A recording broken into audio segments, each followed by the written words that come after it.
اللہ سبحانہ وتعالی بندے کی دعا ہر وقت قبول کرتا ہے، لیکن اگر کوئی تکلیف یا بیماری ہو یا جادو کی شکایت ہو تو اس کے لیے باقاعدہ طریقے پر بیٹھ کر اپنے رب کو پکارنا، قبولیت کے اوقات میں رب کو پکارنا بہت ضروری ہے، کیونکہ جتنی بڑی مشکل ہوتی ہے اس سے نجات کے لیے اتنی ہی بڑی ایفرٹ بھی لگانی پڑتی ہے۔ اس لیے ضروری ہے کہ اللہ تعالیٰ سے بہت اچھی طرح دعا کی جائے، گڑ گڑا گڑ گڑا کر، اور اس سے پہلے اللہ تعالیٰ کی حمد و ثنا اور تعریف کے کلمات کہنا نہ بھولیے۔ سبحان اللہ والحمد للہ ولا الہ الا اللہ واللہ اکبر ولا حول ولا قوۃ الا باللہ۔ سبحان اللہ، پاک ہے اللہ، اللہ ہی کی تسبیح ہے، والحمد للہ، اب سب تعریف اللہ کے لیے ہے، ولا الہ الا اللہ، اور نہیں کوئی الہ مگر اللہ، واللہ اکبر، اور اللہ سب سے بڑا ہے، ولا حول ولا قوۃ الا باللہ، اور کسی قسم کی نیکی کرنے کی طاقت اور گناہ سے بچنے کی طاقت نہیں انسان کے پاس مگر اللہ ہی کی مدد سے۔ اسی طرح کسی بھی تکلیف اور کسی بھی بیماری سے نجات صرف اللہ سبحانہ وتعالیٰ کی مدد سے ہی ہو سکتی ہے۔ تو جہاں تک جادو کا تعلق ہے تو اس سلسلے میں یاد رکھیے کہ جادو کے بہرحال اپنے اثرات ہوتے ہیں مگر بإذن اللہ، اور اس سلسلے میں ہمیں یہ بھی یاد رہے کہ جادو کے اثرات نبی صلی اللہ علیہ وسلم پر بھی ہوئے تھے۔ حضرت عائشہ فرماتی ہے کہ نبی صلی اللہ علیہ وسلم پر جادو کیا گیا اور اس کا اثر یہ ہوا تھا کہ آپ خیال فرماتے کہ کوئی کام آپ کر چکے ہیں حالانکہ وہ کام ابھی آپ نے نہ کیا ہوتا، لیکن اس جادو کا کوئی تعلق نبی صلی اللہ علیہ وسلم کے فرائض منصبی سے نہیں تھا، یعنی آپ کے اوپر باقاعدہ وحی آتی تھی، آپ لوگوں کو تعلیم دیتے تھے، آپ کی جتنی بھی ذمہ داریاں ہیں ان کو بہت آسان طریقے سے پورا کر رہے تھے۔ ہاں، بعض اوقات عام روزمرہ کے کاموں میں کچھ خلل واقع ہو جاتا۔ اسی طرح حضرت عائشہ رضی اللہ تعالی عنہا پر بھی جادو کیا گیا۔ اس سلسلے میں عمرہ جو ان کی شاگرد ہیں وہ کہتی ہیں کہ ایک مرتبہ حضرت عائشہ بیمار ہو گئی اور ان کی بیماری کا دورانیہ بہت لمبا ہو گیا، یعنی وہ ٹھیک نہیں ہو رہی تھی۔ اسی دوران مدینہ منورہ میں ایک طبیب آیا، یعنی علاج معالجہ کرنے والا، تو حضرت عائشہ کے بھتیجے ان کے پاس گئے اور انہوں نے حضرت عائشہ کا نام لیے بغیر ان کی ساری علامات بتائیں کہ وہ کس قسم کی تکلیف میں مبتلا ہیں،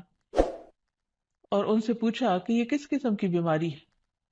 تو اس طبیب نے کہا کہ جس عورت کے بارے میں یہ علامات بتائی جا رہی ہیں ان پر کسی نے جادو کیا ہے۔ بہرحال تحقیق کرنے پر پتہ چلا کہ حضرت عائشہ کی ایک باندی تھی جس کے ساتھ انہوں نے یہ وعدہ کیا تھا کہ وہ ان کی وفات کے بعد آزاد ہوں گی، تو اس باندی نے آپ پر جادو کر دیا تاکہ حضرت عائشہ کی وفات جلد ہو جائے اور وہ آزاد ہو سکے۔ بہرحال اس کے بعد حضرت عائشہ نے اس کو عربوں کے ایک مضبوط قبیلے کے ہاتھوں بیچ دیا اور اس کی قیمت کے بدلے ایک اور غلام کو آزاد کر دیا۔ تو اس واقعے سے بھی پتہ چلتا ہے کہ بہرحال جادو برحق ہے، یعنی جادو ایک اثر رکھتا ہے۔ برحق ہونے کا مطلب یہ نہیں کہ اس کا کرنا درست ہے، ہرگز نہیں، بلکہ جادو تو کفر ہے، جادو تو کبیرہ گناہوں میں سے ایک گناہ ہے، لیکن لوگ بہت سے اور کبیرہ گناہوں کی طرح اس گناہ کا بھی ارتکاب کرتے چلے جاتے ہیں۔ تو اس لیے اس بارے میں معلوم ہونا چاہیے انسان کو کہ یہ کس قسم کی بیماری ہے، کس قسم کی تکلیف ہے اور اس کے مقاصد کیا ہے اور اس کا علاج کیا ہے۔ سب سے پہلی بات تو یہ ہے کہ جادو عموماً دشمنی یا حسد کی وجہ سے کیا جاتا ہے، یا کسی سے کوئی انتقام لینے کے لیے، کوئی بدلہ لینے کے لیے، اور اس کا مقصد یہ ہوتا ہے کہ دوسرے کو تکلیف میں مبتلا کر دیا جائے۔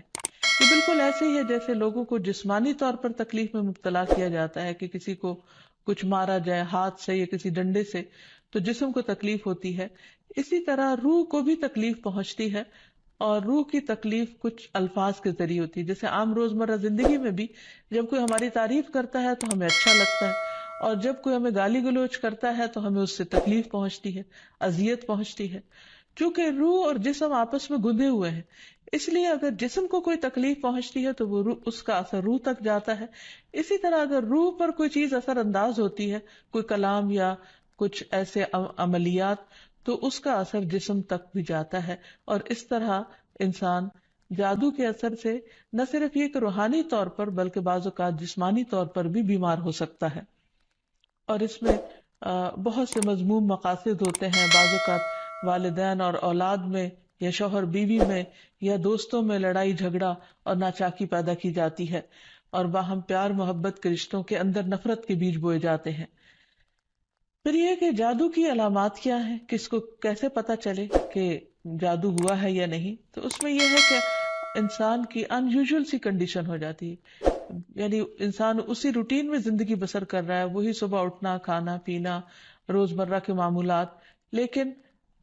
کسی چیز میں دل نہیں لگتا، طبیعت بیزار ہونے لگتی ہے. اور یہ نہیں کہ یہ ایک دن کے لیے 2 دن کے لیے، کیونکہ ایسا تو ہر ایک کے ساتھ ہو ہی جاتا ہے. ایک لمبے عرصے کے لیے کیفیات تبدیل ہونے لگتی ہیں، سستی یا گھبراہٹ طاری ہو جاتی ہے، ذہنی انتشار یعنی کسی چیز پر کنسنٹریشن کا نہ رہنا، حد سے زیادہ چڑچڑا پن، بعض اوقات عبادات میں بالکل دل نہ لگنا، اور بغیر کسی ظاہری بیماری کے یا بغیر کسی ظاہری جسمانی بیماری کے انسان کے اندر بیماری کی کیفیت محسوس ہوتے رہنا. بعض اوقات ڈراؤنے خواب آتے ہیں، کبھی خون کے چھینٹے اور کچھ غیر معمولی قسم کی چیزیں گھروں میں دیکھی جاتی ہیں. بعض اوقات خاوند بیوی ایک دوسرے سے نفرت کرنے لگتے ہیں، ان میں جدائی تک ہو جاتی ہے. لیکن اس کا یہ مطلب نہیں کہ ان علامات میں سے کوئی ایک علامت کسی وقت انسان کے اندر پائی جائے تو انسان فوراً شک کرے کہ مجھ پر جادو کر دیا گیا، کیونکہ آج کل یہ وبا بھی بہت عام ہو چکی ہے کہ ہر دوسرا شخص اس وہم میں گرفتار ہے کہ اس پر کسی نے کچھ کر دیا ہے. یہ ضروری نہیں ہوتا کہ ہر وقت ایسی علامات کسی کے کچھ کیے سے ہی ہوں، کہ ویسے بھی انسان ہے، کبھی تھک جاتا ہے، کبھی غذا میں کوئی تبدیلی ہو جاتی ہے، کبھی ویسے بھی انسان کا دل اللہ کے ہاتھ میں ہے، جس طرف چاہے اس کو پھیر دے. تو انسان کی طبیعت میں ایک ملال سا اور ایک سستی، ایک بے چینی سی پائی جاتی ہے. تو ان سب چیزوں کا تعلق ضروری نہیں کہ جادو سے ہی ہو، لیکن اگر جادو ہو تو یہ علامات انسان میں دکھائی دیتی ہیں. اب اگر کسی کے اندر ایسی چیزیں ہیں اور علاج کے باوجود، جسمانی علاج کے باوجود شفا نہیں ہو رہی، تو اس کے لیے ضروری ہے کہ انسان پھر روحانی علاج بھی کرے. روحانی علاج کے لیے ضروری نہیں کہ کسی بابے کے پاس یا کسی مذہبی بزرگ کے پاس ہی انسان جائے. انسان خود بھی اللہ سبحانہ تعالیٰ کا کلام پڑھ سکتا ہے اور پورے یقین اور ایمان کے ساتھ، اور اس سے انسان کو شفا ہو سکتی ہے، کیونکہ کسی انسان کے ہاتھ میں کوئی طاقت نہیں، اصل طاقت اللہ کے کلام میں ہے، جس کو پورے یقین اور ایمان کے ساتھ پڑھنا چاہیے. بہرحال اس سے پہلے کہ انسان کسی ایسے جادو کا شکار ہو، کچھ حفاظتی تدابیر بتائی گئی ہیں. جیسے جسمانی بیماریوں سے بچنے کے لیے حفاظتی تدابیر بتائی جاتی ہیں، ایسے ہی روحانی بیماریوں سے بچنے کے لیے بھی حفاظتی تدابیر ہیں. اس میں سب سے پہلے تو یہ کہ انسان پاک صاف رہے، طہارت اور وضو کا اہتمام کرے، عبادات کی پابندی کرے، کیونکہ شیاطین ایسے شخص پر اثر انداز نہیں ہو سکتے کہ جو اللہ سبحانہ تعالیٰ کے ساتھ مضبوط تعلق رکھتے ہیں. عبداللہ بیان کرتے ہیں کہ نبی صلی اللہ علیہ وسلم کے سامنے ایک شخص کا ذکر کیا گیا کہ وہ صبح تک پڑا سوتا رہا اور نماز کے لیے بھی نہیں اٹھا. تو آپ نے فرمایا شیطان نے اس کے کان میں پیشاب کر دیا، یعنی اپنی نجاست بھر دی. تو اس سے یہ پتہ چلتا ہے کہ ایسے لوگوں پر جو فرائض سے غفلت برتتے ہیں وہ زیادہ ایسی بیماریوں کا شکار ہوتے ہیں. اسی طرح عبادات کی پابندی بہت ضروری ہے، کیونکہ جب انسان اللہ تعالیٰ کے آگے جھکتا ہے، اللہ تعالیٰ کے ساتھ اس کا تعلق مضبوط ہوتا ہے، تو نہ تو وہ توہمات کا شکار ہوتا ہے اور نہ ہی وہ جادو اور مختلف چیزوں کا شکار ہوتا ہے، یعنی شیطانی اثرات اس پر کم سے کم ہوتے ہیں. اسی لیے نبی صلی اللہ علیہ وسلم کے سامنے جب ذکر کیا گیا کہ ایک شخص صبح تک پڑا سوتا رہا اور نماز کے لیے بھی نہیں اٹھا، تو اس پر آپ نے فرمایا کہ شیطان نے اس کے کان میں پیشاب کر دیا ہے، یعنی اپنی نجاست اس میں ڈال دی ہے. تو جو شخص شیطانی نجاست کے اثر میں ہو، پھر وہ سب سے بڑی بیماری اس کو لاحق ہو جاتی ہے، چاہے اس کو جادو کہیں یا کچھ اور. لیکن حقیقت یہ ہے کہ انسان جب اللہ کا اطاعت گزار بنتا ہے، رب کا فرما بردار بنتا ہے، تو شیطان اس کو اپنے کنٹرول میں نہیں لے سکتا، کیونکہ اللہ تعالیٰ فرماتے ہیں ان عبادی لیس لک علیہم سلطان، میرے بندے تیرا ان پر کوئی زور نہیں چلتا، کوئی زور نہیں چل سکے گا. ایک اور جگہ پر فرمایا الا عبادک المخلصین، مگر تیرے چنے ہوئے بندے. تو ہمیں ایسے بندوں میں شامل ہو جانا چاہیے جو اللہ کے محبوب ہیں، اللہ کے چنے ہوئے ہیں، اور اس کے لیے اللہ تعالیٰ نے جو ہمیں احکامات دیے ہیں، جو طریقے سکھائے ہیں، ان کے مطابق زندگی بسر کی جائے۔ پھر اسی طرح یہ ہے کہ کثرت سے اللہ تعالیٰ کا ذکر کیا جائے، خصوصاً استغفار، کیونکہ بہت سی تکلیفیں انسان کے اپنے ہی گناہوں کی وجہ سے آتی ہیں۔ جیسے آتا ہے ما اصابکم من مصیبت فبما کسبت ایدیکم، جو بھی مصیبت تم کو پہنچی وہ تمہارے اپنے ہاتھوں کی کمائی کی وجہ سے تھی۔ پھر اسی طرح اپنے گھروں کو تصاویر اور مجسموں سے پاک کرنا چاہیے، کیونکہ رسول اللہ صلی اللہ علیہ وسلم نے فرمایا فرشتے اس گھر میں داخل نہیں ہوتے جہاں کتا اور تصویر ہوتا ہے۔ پھر حفاظتی تدابیر میں سے یہ بھی ہے کہ انسان اپنے کھانے پینے کی عادات کو درست کرے، اور اس میں خصوصاً نبی صلی اللہ علیہ وسلم نے صبح کے وقت اجوا کھجور کھانے کا حکم دیا۔ آپ نے فرمایا جو شخص صبح کے وقت 7 کھجوریں کھائے گا یعنی اجوا، اس روز جادو اور زہر سے بچا رہے گا، یعنی اس کے اندر اتنی امیونٹی پیدا ہو جاتی ہے کہ پھر برے اثرات، زہریلے اثرات اس کو نقصان نہیں دے سکتے۔ پھر اسی طرح مختلف مواقع پر مسنون اذکار کا اہتمام کرنا، مثلاً بیت الخلاء جاتے وقت نبی صلی اللہ علیہ وسلم نے سکھایا اللہم انی اعوذ بک من الخبث والخبائث، اے اللہ بے شک میں ناپاک جنوں اور جننیوں سے تیری پناہ چاہتا ہوں، کیونکہ جادو میں بھی عموماً جنات کو استعمال کیا جاتا ہے اور وہ گندی جگہوں پر رہنا پسند کرتے ہیں، اسی لیے جب کوئی بیت الخلاء جائے تو یہ دعا پڑھ لے تو انشاءاللہ اس سے ان کے شر سے محفوظ رہے گا۔ پھر اسی طرح آپ نے فرمایا جنوں کی آنکھوں اور بنی آدم کی شرم گاہوں کا پردہ یہ ہے کہ جب کوئی بیت الخلاء جائے تو بسم اللہ پڑھ لے تو کوئی بھی اس کو پھر دیکھ نہیں سکتا۔ پھر اسی طرح شوہر بیوی کے خاص تعلق میں بھی دعا سکھائی گئی، بسم اللہ اللہم جنبنا الشیطان وجنب الشیطان ما رزقتنا، اللہ کے نام کے ساتھ میں شروع کرتا ہوں، اے اللہ ہمیں شیطان سے بچا اور شیطان کو اس چیز سے دور رکھ جو اس کے نتیجے میں تو ہمیں عطا فرمائے۔ تو آپ نے فرمایا کہ اگر اس کے بعد میاں بیوی کو کوئی اولاد ملے گی تو شیطان اسے نقصان نہیں پہنچا سکتا۔ اسی طرح تحلیل پڑھنا، لا الہ الا اللہ وحدہ لا شریک لہ لہ الملک ولہ الحمد وہو علی کل شیء قدیر، کہ اللہ کے سوا کوئی معبود نہیں، تنہا ہے، اس کا کوئی شریک نہیں، اسی کے لیے بادشاہی ہے اور اسی کے لیے تعریفیں ہیں، اور وہ ہر چیز پر قدرت رکھنے والا ہے۔ دن میں جو شخص 100 دفعہ اس کو پڑھے گا اس کے لیے 10 غلاموں کو آزاد کرنے کا ثواب ہے، 100 نیکیاں لکھی جائیں گی، 100 برائیاں مٹائی جائیں گی، اور خصوصاً اس دن وہ شام تک شیطان کے شر سے محفوظ رہے گا، اور کوئی شخص اس دن اس سے بہتر عمل کرنے والا نہیں سمجھا جائے گا سوائے اس کے جو اس سے زیادہ اس کو پڑھے۔ پھر اسی طرح انسان ہر معاملے میں جہاں بھی انسان کو مشکل ہو اللہ تعالیٰ کی پناہ میں اپنے آپ کو دے۔ تو خلاصہ کلام یہ ہے کہ انسان اپنے آپ کو مختلف طرح کے توہمات سے بھی بچائے، اور ہر چھوٹی بڑی بات کو جادو قرار نہ دے، یا کسی کام کو کرنے کا ارادہ نہ ہو تو یہ سوچے کہ مجھ پر جادو کر دیا گیا ہے اس لیے میں اس کام کو نہیں کر سکتا، تو یہ دراصل شیطانی وسوسے ہوتے ہیں، اس لیے ان سے بچنا بھی ضروری ہے۔ بہرحال اگر ایسے وسوسے ہوں یا حقیقت میں کوئی بیماری ہو تو اس کا علاج بھی بتایا گیا ہے، کیونکہ کوئی بیماری ایسی نہیں کہ جو قابل علاج نہ ہو۔ رسول اللہ صلی اللہ علیہ وسلم نے فرمایا ہر بیماری کے لیے دوا ہے، جب کسی مریض کو صحیح طریقے پر بیماری کی دوا پہنچتی ہے تو وہ اللہ تعالیٰ کے حکم سے درست ہو جاتا ہے۔ اسی طرح جادو بھی ایک بیماری ہے،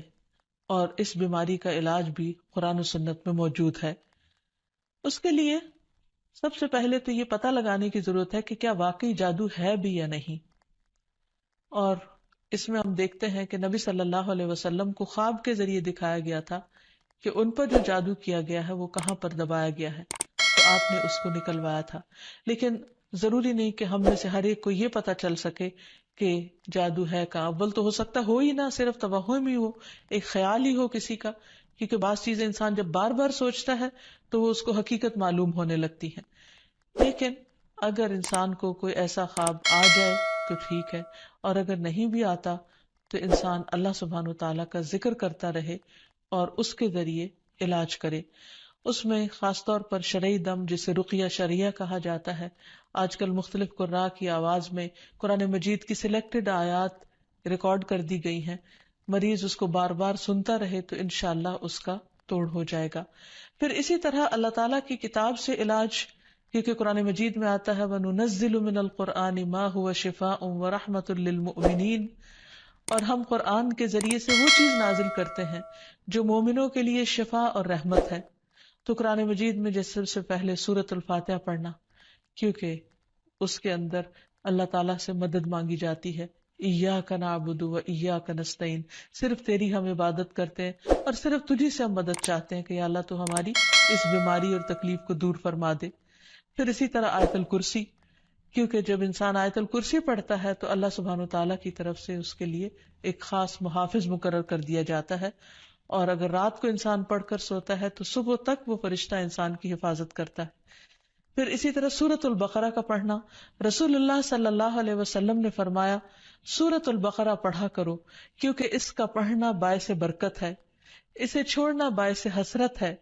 اور اس کے پڑھنے والے پر جادوگر قدرت نہیں پا سکتے۔ یعنی جو شخص قرآن پڑھتا ہے، خصوصاً سورۃ البقرہ پڑھتا رہتا ہے، تو کسی کا جادو اس شخص پر اثر نہیں کرتا۔ پھر اسی طرح معوذات پڑھنا، رسول اللہ صلی اللہ علیہ وسلم نے فرمایا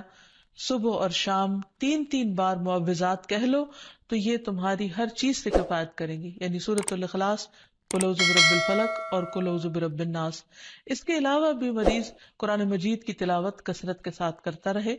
اور پھر اگر ہو سکے تو بیری کے پتوں کو پانی میں ملا کر اس پانی سے غسل کر لے، اس کو بھی ایک مؤثر علاج کے طور پر بتایا گیا ہے۔ لیکن اس کے ساتھ ساتھ انسان غیر شرعی طریقوں سے مکمل طور پر پرہیز کرے، کیونکہ اس سے انسان کے ایمان اور عقیدے میں خلل واقع ہو جاتا ہے۔ رسول اللہ صلی اللہ علیہ وسلم نے فرمایا جس نے حرام چیز کے ساتھ علاج کیا، اللہ تعالیٰ اس کے لیے اس میں شفا نہیں بنائے گا، یعنی اس کو پھر فائدہ نہیں ہوگا۔ پھر اسی طرح جادو کا علاج جادو سے نہیں کرنا چاہیے، یعنی اگر انسان کو کبھی ایسا وہم ہو تو جادوگروں کے پاس نہ جائے، یا ایسے طریقے اختیار نہ کرے کہ جس سے جو ہمارے دین میں نہیں یا ہماری شریعت کے خلاف جاتے ہیں۔ رسول اللہ صلی اللہ علیہ وسلم نے فرمایا جو جادو کرے یا جادو کروائے یا جو کسی کاہن کے پاس آئے اور اس کی بات کی تصدیق کرے تو اس نے اس چیز کا انکار کیا جو محمد صلی اللہ علیہ وسلم پر نازل ہوئی۔ اسی لیے غیر شرعی جھاڑ پھونک سے مکمل اجتناب کرنا چاہیے۔ نبی صلی اللہ علیہ وسلم سے نشرہ کے بارے میں دریافت کیا گیا تو آپ نے فرمایا یہ شیطانی عمل ہے۔ اور نشرہ کیا ہوتا ہے؟ جن یا جادو اتارنے کے لیے شرکیہ یا جاہلانہ منتر پڑھنا اور یا پڑھوانا۔